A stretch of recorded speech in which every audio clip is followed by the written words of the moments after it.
How to fix emails not working on your iPhone. Let's get started. For that, first of all, open up settings. In search here, simply tap on general. In search general, scroll below, tap on VPN and device management. And now make sure you're not connected to any VPN. As you can see here, mine says not connected. VPN can sometimes interfere with email connection and stop the mail app from syncing properly.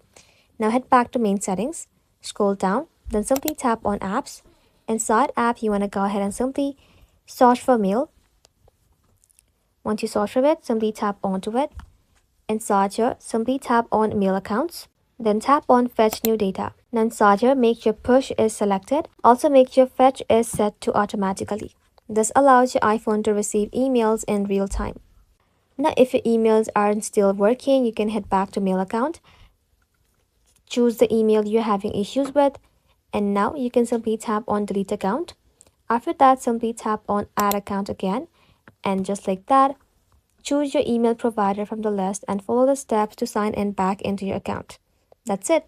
Thank you all for watching. If this video was helpful, consider subscribing to our channel and liking this video.